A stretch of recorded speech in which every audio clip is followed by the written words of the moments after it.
Orient bell tiles studio से आप देख रहे हैं एबीपी न्यूज।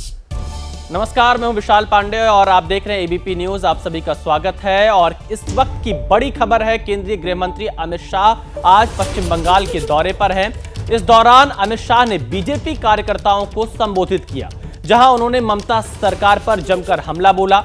अमित शाह ने कहा कि बंगाल में हिंदुओं पर हिंसा और बंगाल से हिंदुओं का पलायन रोकना है। शाह ने कहा कि बंगाल में बीजेपी कार्यकर्ताओं को मारा गया और बीजेपी कार्यकर्ताओं के हत्यारों को सजा जरूर मिलेगी। साथ ही अमित शाह ने दावा किया कि बिना हिंसा के चुनाव लड़े तो दीदी की जमानत जब्त हो जाएगी।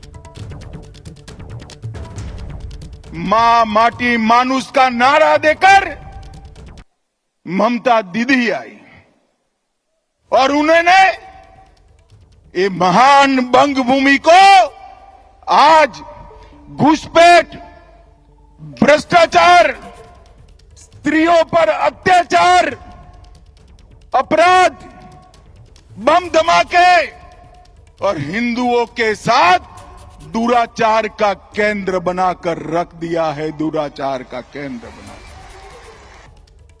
पूरे देश में चुनावी हिंसा बंद हो गई, मगर ये बंगाल है जिसमें चुनाव के वक्त और दीदी को विजय मिलने के बाद सैकड़ों भारतीय जनता पार्टी के कार्यकर्ताओं को मौत के घाट उतार दिया जाता है। दीदी कब तक बचाओगी उनको? मेरी बात सुन लो, आपका समय अब समाप्त हो गया है। 26 में भारतीय जनता पार्टी की सरकार बनने वाली। हमने सर्जिकल स्ट्राइक करी, एयर स्ट्राइक करी और अब ऑपरेशन सिंदूर कर 100 किलोमीटर अंदर जाकर उनके हेडक्वार्टर को ध्वस्त कर दिया। सैकड़ों आतंकवादी मौत के घाट उतार दिए गए और दीदी के पेट में दर्द होता है। दीदी, इतना दर्द बंगाल का यात्री जब वहां मारे गए तब किया होता तो ठीक था। उस वक्त कुछ नहीं बोला और मोदी जी ऑपरेशन सिंदूर कर यहां आए तो एक घटिया सा राजनीतिक बयान देकर ऑपरेशन सिंदूर का विरोध किया।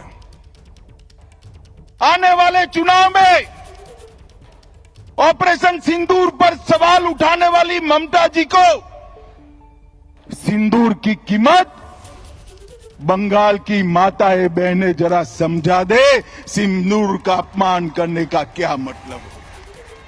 ममता बनर्जी ने हमारे देश की सीमाओं को बांग्लादेशियों के लिए खुला कर दिया है। इनके आशीर्वाद से घुसपैठ हो रही है।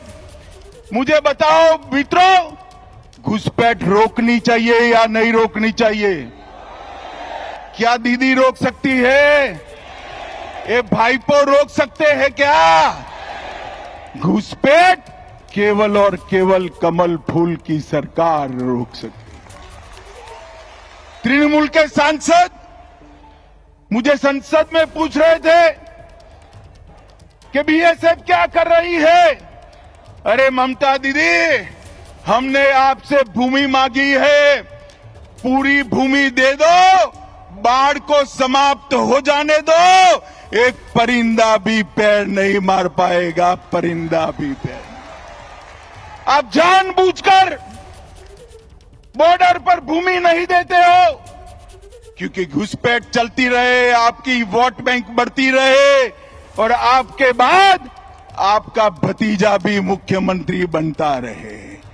भाइयों बहनों, ये होने वाला नहीं। ममता दीदी, वक्फ के कानून का विरोध कर आप किसका पक्ष ले रहे हो? पूरा बंगाल चाहता है कि वक्फ अच्छे से चले, पारदर्शिता आए, निर्दोषों की भूमि न जाए, सरकार की भूमि पर अतिक्रमण न हो, मगर ये वक्फ का विरोध करेगी। ममता दीदी 2026 तक कर दो, जितना विरोध करना है उतना, उसके बाद आप मुख्यमंत्री ही नहीं रहो। भाइयों बहनों, मस्जिदों के इमामों को वेतन देना शुरू किया, कोर्ट ने रुकवा दिया। बांग्लादेशी और रोहिंग्या उनकी मदद से घुसपैठ कर रहे हैं। राम जन्मभूमि के भूमि पूजन के दिन सद्भावना जुलूस के नाम पर नाटक किया। दुर्गा पूजा का विसर्जन पोस्टपोन किया। मुस्लिम कर्मचारियों को रमजान में आधे दिन की छुट्टी दी। केरला स्टोरी पर प्रतिबंध लगाया और हाजी नूरुल इस्लाम को टीएमसी का टिकट दिया। और अंत में सबसे बड़ी बात, मुस्लिम वोट बैंक को खुश करने के लिए ममता दीदी आपने ऑपरेशन सिंदूर का भी विरोध किया। कांग्रेस अध्यक्ष मल्लिकार्जुन खड़गे का बड़ा बयान इस वक्त सामने आया है। देश की बात हो तो एकता होनी चाहिए, खड़गे का यह कहना है। राष्ट्रीय सुरक्षा के मामले में नेताओं को चुप रहना चाहिए। पीएम मोदी को चुनावी भाषण से बचना चाहिए। पहले देश, बाकी चीजें बाद में आती हैं, मल्लिकार्जुन खड़गे का यह कहना है। उत्तर पूर्वी भारत में बाढ़ बारिश से तबाही का आलम है। बाढ़ से मणिपुर में 3,802 लोग प्रभावित हुए। मणिपुर, असम और सिक्किम की कई नदियां उफान पर हैं। केवल मणिपुर में 883 घर क्षतिग्रस्त हो चुके हैं। प्रभावित इलाकों में सेना और असम राइफल्स ने रेस्क्यू ऑपरेशन शुरू कर दिया है। तो पूर्वोत्तर भारत में बारिश और बाढ़ से हालात लगातार बिगड़ते जा रहे हैं। गृह मंत्री अमित शाह ने उन तमाम राज्यों के मुख्यमंत्रियों से बातचीत कर जो हालात हैं उनकी स्थिति की जानकारी भी ली है और यहां पर फिलहाल रेस्क्यू ऑपरेशन चलाया जा रहा है।